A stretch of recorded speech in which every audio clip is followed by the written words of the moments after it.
Como bien sabemos y hemos venido hablando en otros podcasts, muchas de las cosas que vemos en el tatuaje japonés, en el arte japonés, provienen de China a través de Corea.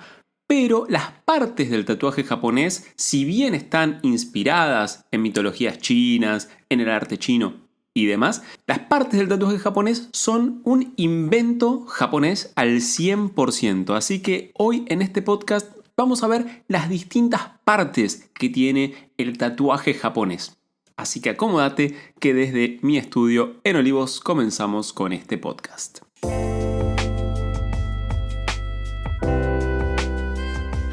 Bueno, decíamos que el tatuaje japonés tiene distintas partes y para cada parte tienen una terminología distinta. Para los japoneses es muy común esto de que se nombra, bueno, todos nombramos todos, pero los japoneses tienen términos específicos para casi todo. Por eso es tan difícil estudiar artes japonesas sin hablar el idioma, porque hay muchas palabras que toman significado en relación al contexto. Tenemos palabras como sujibori, bokashi, mikiri, todas son partes del tatuaje japonés. Así que si querés podemos ir desmenuzando algunas.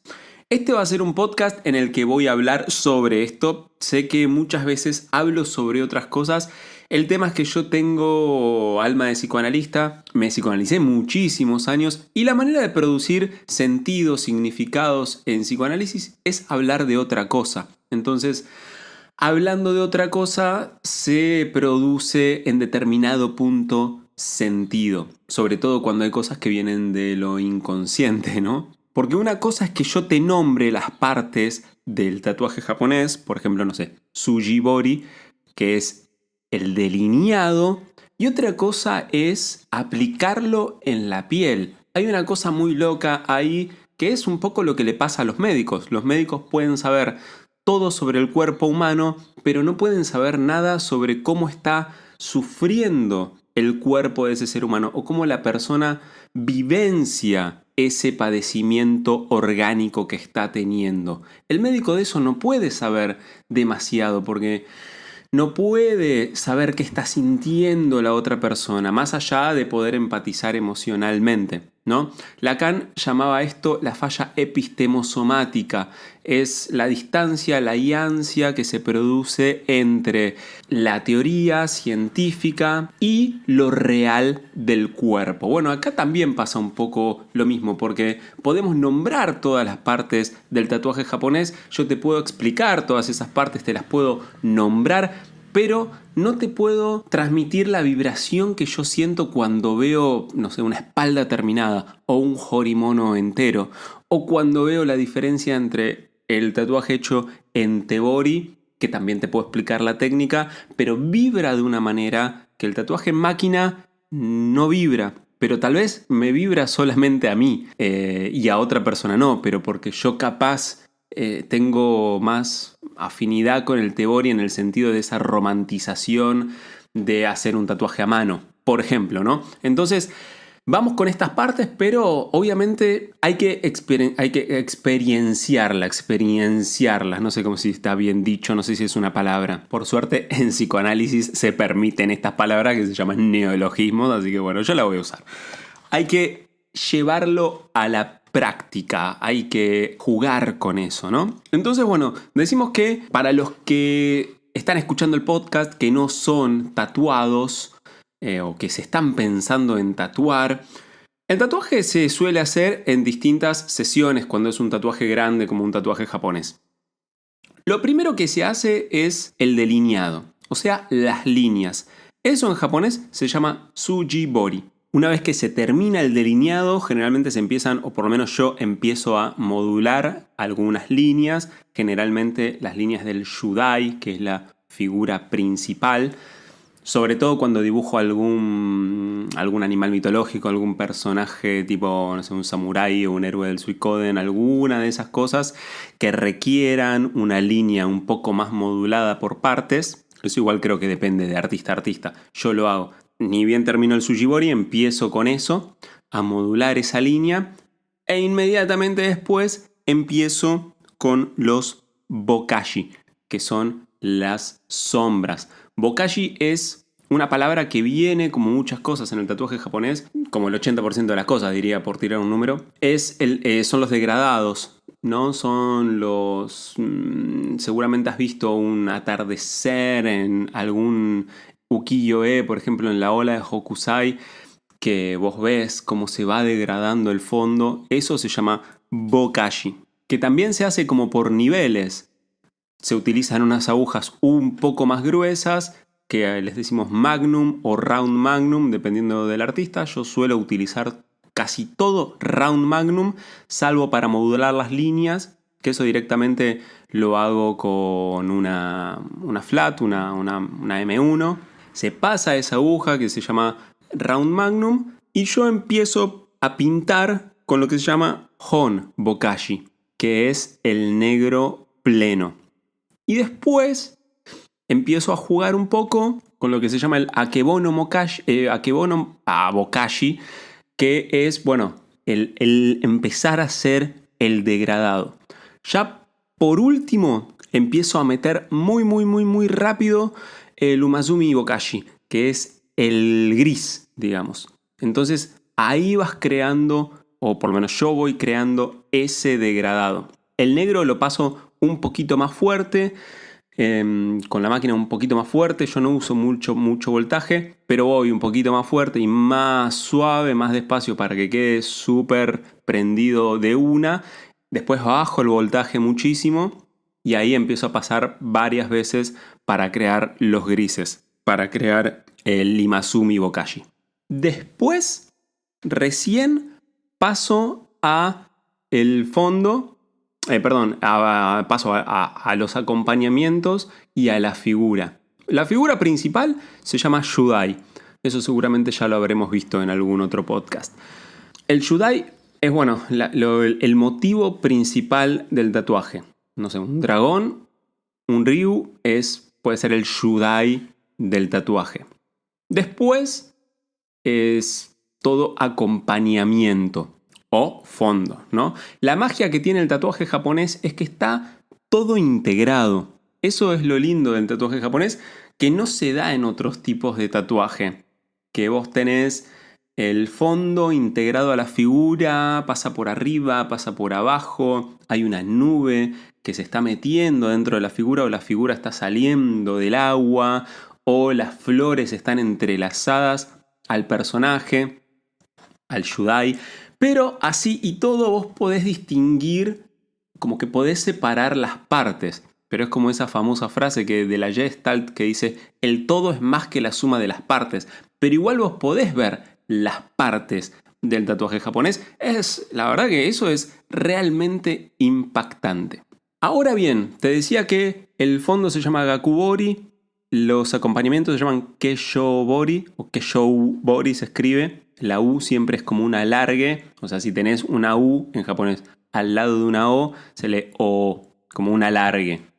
No es que se lee Keshoubori, sino Keshobori. Esos son los acompañamientos, le hace flores, le hace, no sé, fuego, le hace algo.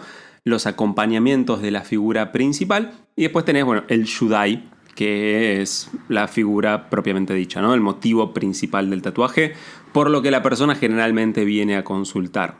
Pero cada parte del tatuaje también a su vez tiene subpartes, como que cada vez se va complejizando un poquito más. Seguramente habrás visto que el tatuaje japonés tiene sus cortes, o sea, tiene distintos tipos de cortes.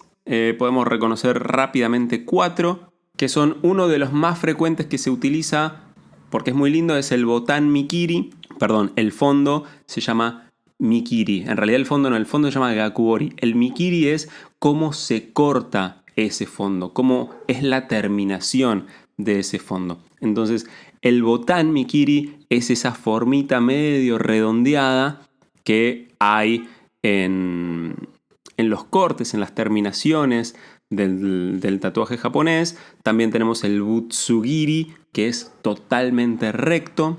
Hay otro que aparece mucho en libros y qué sé yo qué, pero yo he visto solamente una foto que la mostró Horihiro Mitomo de un libro viejísimo de Horimono que se llama Matsuba Mikiri, que en teoría es como en forma de pinos, como si fuesen hojitas de pino que van saliendo. No lo vi nunca, no vi que nadie lo haga. He intentado hacer algunos dibujos y no me gusta mucho cómo queda. Y después tenemos también el Akebono Mikiri, que es un Mikiri que se utiliza, que es como un suave degradado, que se suele utilizar con nubes y vientito yéndose muy, muy suave, muy delicado, porque se suele utilizar para figuras religiosas. Entonces es muy delicado.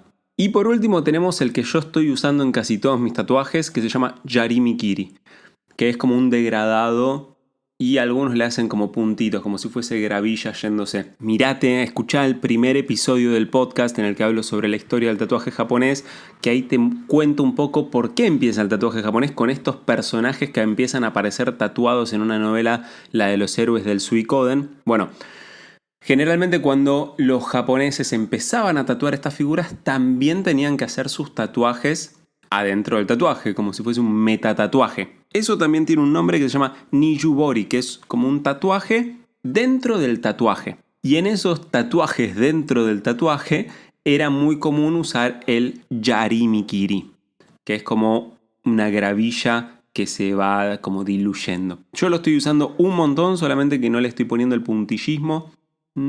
Como ese degradado con puntillismo no me gusta mucho, pero creo que estoy usando exclusivamente ese tipo de fondo. Me está gustando mucho, le estoy encontrando mucho gusto.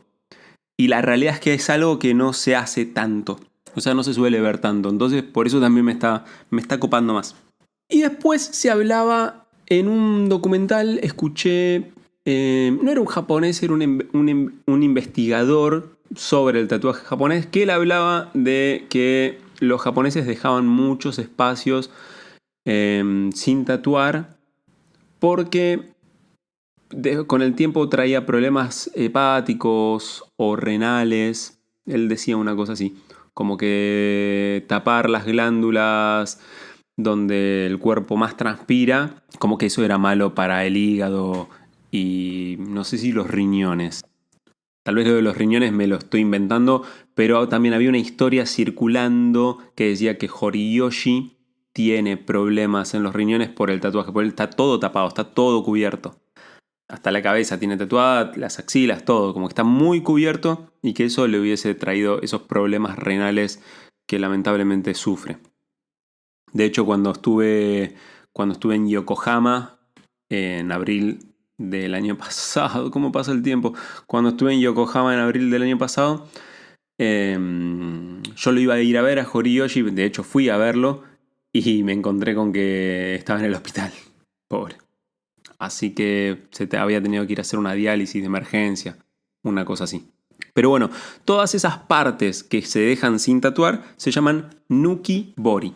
Y esos Nukibori suelen estar en distintos lugares. Dependiendo de los lugares en donde están, también reciben distintos nombres. Acá te quiero hacer un paralelismo con el arte de bonsai. Que en bonsai se usa un concepto Princips que es el de agregar vacíos. La magia del bonsai es que a la planta no le sacás partes, sino que le agregás vacíos. Sin ir más lejos, yo tenía un buxus que hice Yamadori con ese buxus, que lo extraje de la naturaleza. Era un buxus que estaba muriendo, parece que tiene unos 15 o 20 años esa planta. Estaba muriendo, la saqué y bueno, obviamente la hice bonsai. Un tronco grande, muy, muy ancho, que para un buxus es raro. Un tronco súper lindo, o sea, una base súper linda. Y quise hacer como si fuese una suerte de cascada, como dos nubes separadas y después una cascada, pero el árbol nunca me terminó de convencer. Y este verano dije, bueno, no, acá hay algo que sobra. Le corté una rama, o sea, la rama que bajaba y cambió en un 2000%. O sea, pasó de ser un arbolito que parecía bebé, por más que haya tenido 15 o 20 años para mí, a ser un señor majestuoso árbol. Eso es el concepto de agregar vacíos. Y el Nukibori es un poco eso. El que entiende un poco del tatú japonés entiende que las partes que no están tatuadas son tan importantes como las partes que están tatuadas. Porque, bueno, nada, eso es lo que ayuda a crear la composición, a que ayude a que el tatuaje respire, a que el tatuaje japonés que tiene mucho negro no sea una mancha negra. Tener en cuenta el nukibori y los espacios vacíos también te ayuda a pensar el bokashi, porque si vos venís con unas 2 espirales de viento, ¿no? Y una espiral de viento, la que siempre lleva un espacio de nukibori, lo acercás demasiado a donde empieza el otro espiral, ahí ya se te empieza a poner como que se te empieza a ensuciar mucho el tatuaje. Y además, con el tiempo eso como se va a ir estirando un poco, se va a ir expandiendo, como casi todos los tatuajes, como que la tinta expande y termina todo muy negro. Me han venido a ver muchas personas que tienen, qué sé yo, no sé, se mandaron a hacer mangas japonesas y que caen con tatuajes como casi completamente negros. A ver si se puede hacer un cover-up y demás. Y la verdad que no, es casi imposible. Lamentablemente les tengo que decir que eso no lo puedo arreglar, porque viene algo muy negro. Entonces, trabajar el nukibori es recontra importante en un estilo que tiene tanto negro. También recordá que estoy dando las mentorías sobre tatuaje japonés y que si querés saber un poco más sobre esto y sobre todo lo que atañe al tatuaje japonés, podés aplicar para una mentoría en la que me vas a tener un mes exclusivamente para vos. Vamos a ver desde la historia del tatuaje japonés, cómo componer, vamos a ver todo lo relativo al tatuaje japonés para que puedas llevar tus tatuajes a otro nivel. Ya han pasado por esta mentoría más de 30 personas, pero quiero exponer el caso de Leo y de Luis, que la verdad es increíble lo que han evolucionado y lo orgulloso que me hacen sentir. Seguramente me están escuchando. Y digo que me hacen sentir orgulloso porque no solo tomaron lo que les tenía para enseñar, sino que ellos fueron a potenciar su propio trabajo. Todos los días me siguen mandando fotos, dibujos, tatuajes que han hecho, autotatuajes que se hicieron. Porque de nuevo, yo te enseño lo que sé, pero después vos tenés que ir y tomar acción y hacer y dibujar y animarte y tener miedo. Y bueno, esas cosas eso no se puede evitar. Por más que estudies lo que estudies, es como siempre digo, para ser padre nunca se está preparado, para hacer tu primer tatuaje tampoco, para comenzar un estilo nuevo tampoco. Si bien podés estudiar, llega un momento que tenés que ir a hacerlo, practicar y practicar. Así que todas las personas que tomaron la mentoría me enorgullece, pero quiero recalcar el caso de ellos dos que es la verdad impecable. Así que este año vos también podés sumarte a la tuya. Te decía, el tatuaje que tiene Horiyoshi III, en función también hablando un poco de esto del nukibori, que él está todo tatuado, ese tipo de tatuajes se llama Sojinbori, que es el tatuaje de cuerpo completo.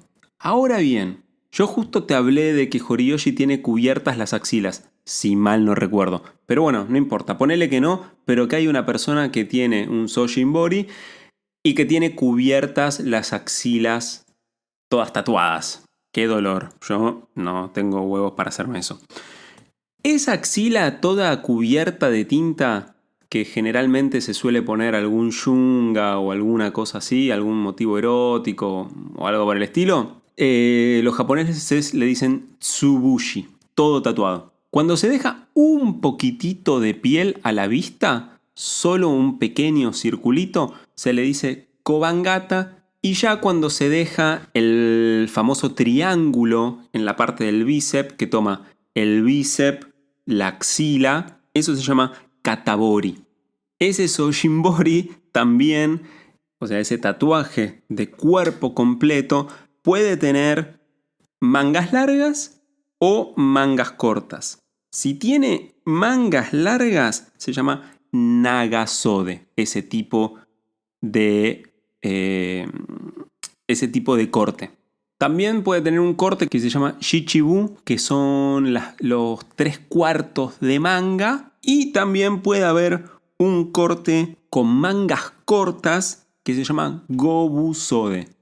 Después, otra parte que puede tener el tatuaje de cuerpo completo es el famoso Munewari, que es esa raya en el medio del pecho que divide las dos partes del tatuaje. Vieron que hay tatuajes que, bueno, nada, van desde la espalda, bajan por los hombros, siguen siguiendo toda la parte del pecho, llegan hasta las costillas y bueno, se van hacia la cola. Ese estilo de tatuaje, ese corte en el medio que se llama Munewari. También, no sé, se dice que era por un tema de la yakuza, que los yakuza sí se podían abrir la camisa sin que nadie se los vea, los tatuajes. No sé si lo empezaron a hacer exclusivamente por la yakuza o eso venía ya desde el periodo Edo. Eso la verdad que habría que investigarlo. Por lo pronto, la versión que tengo es que lo adoptaron rápidamente los yakuza de, bueno, nada, de los años 60, 70, 80 para que no se los reconozca si estaban con la camisa abierta, ¿no? Y bueno, después también tenemos algunas otras partes del tatuaje japonés que están buenas saberlas. Por ejemplo, no sé, si vas a tatuar una manga, una media manga, una manga 3/4, podés preguntarle al cliente si quiere con hikae, que es esa parte que va hacia el pecho, o no. Bueno, hay varias partes que está buenas saberlas. Pero bueno, estuvimos viendo un poco esta terminología del tatuaje japonés. Me parece súper rica, me parece que el tatuaje japonés es súper rico, que tiene un montón de cosas por descubrir. Y bueno, encontrémonos la semana que viene para seguir con este podcast de tatuajes japoneses. Sayonara.